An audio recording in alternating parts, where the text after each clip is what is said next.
So, pinagsasay kong iyan na naman.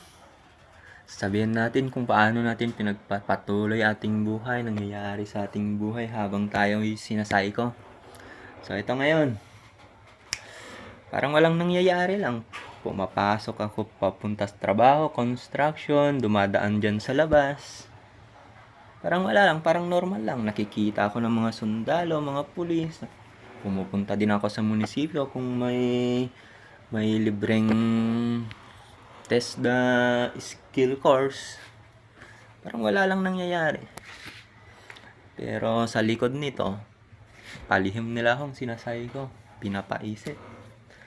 Pag medyo pag may dumaan, ayan.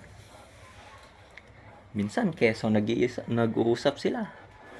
Pero kada isipin mo, sasabayan ng papaisipin ka para basta matakot, mapaisip para matakot, mapaisip para ma-provoke magalit, mapaisip para mahirapan. Mga ganung bagay.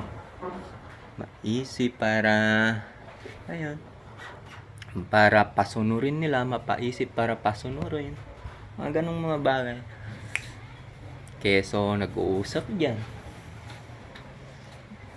Tapos mamaya parang normal lang. Walis ka, normal lang. Lakad ka, normal lang. Parang wala lang nangyayari.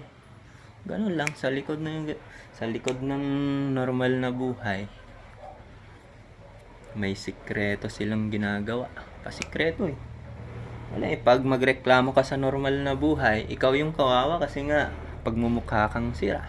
Eh wala ka namang maasahan, pati pamilya mo man, relatives mo lang. Eh, pagmumukhain ka lang nagsisinungaling at may sakit na talagang siraw, wala eh.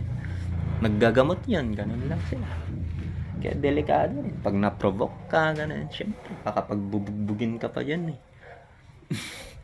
Tapos sila patong walang kasalanan, kaya mga paraan nila para masiraan ng isang tao, para masiraan ng bait. Wala eh.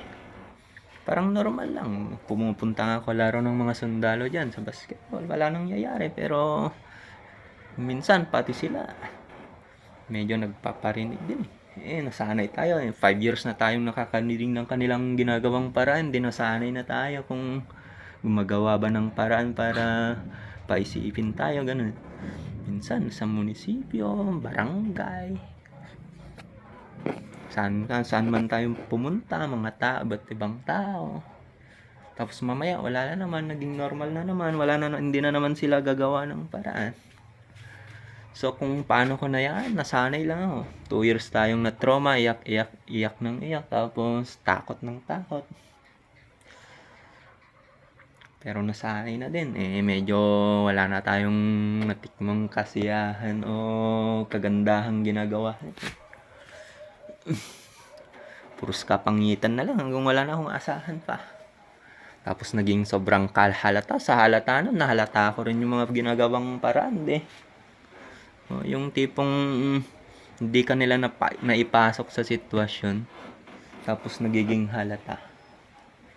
Hindi ibig sabihin lang, ganito pala yung ginagawang paraan. Ganun ko na lang. Yung normal yung pag-iisip mo. Tapos gagawan ka ng paraan. Gusto kang ipasok sa sitwasyon para ganun. Ma-provoke, matakot, mapaisip. Ganun. Ang daming ginagawang paraan. Sinasabayan pa ng kakilala at malipit sa buhay mo eh. So yun, parang normal na lang na walang nangyari. Pumapasok lang ako sa trabaho. Kikihalubilo dyan. Kahit papano nakikisama. Maya-maya, mag-iingay na naman. Maya-maya, sobrang halata na naman. Yun lang. Paano ko nalaman na sobrahan sila sa kapangitan na ginawa? Ewan ko nangyayari. Tapos puros kapangitan lang pa napapalahon. Hanggang nalaman ko lang mga ginagawang paraan. Hanggang paraan lang nalaman kong ginagawa nila. Ganun na lang. At papunta yun para masiraan tayo ng bait. Kaya title ng vlog natin, pinagsasay kong iyan. Wala eh. Kahit magreklamo ka dyan, pagkampi-kampihan ka lang din eh. Oo, nagkagamot ako eh. mag-vlog tungkol na naman ako sa gamot. May tulong din kasi kahit papaano yung gamot. Ikaw ba naman ang makakadinig ng ingay yan gabi, di ka na makatulog niyan. Mabuti pa yung nagbi-video okeng kapitbahay. Hindi pa sadyang di ka patulugin kaysa pasadyang magsigaw-sigawan ka dyan. Psychohin ka pa talaga, hindi ka makakatulog sakit sa ulo yan. Kaya 5 years na halos araw-araw sumasakit ulo ko pero thanks God pa rin. So ayun. Parang wala lang nangyayari sa buhay. Pasikreto lang sila Tapos wala ka pang maasahan. So, bibideo pa rin tayo para mabara-bara yung mga plano at paraan nila. So, ayan. Paano? Trabaho. Tapos, parang normal lang. Walang nangyayari. Mamaya, mag-iingay na naman. Gagawa naman sila ng paraan. Yung minsan, keso tumatawag. Ayan, keso lalapit, mag-uusap. Kung nasaan yung pesto mo, lalapitan ka, keso mag-uusap.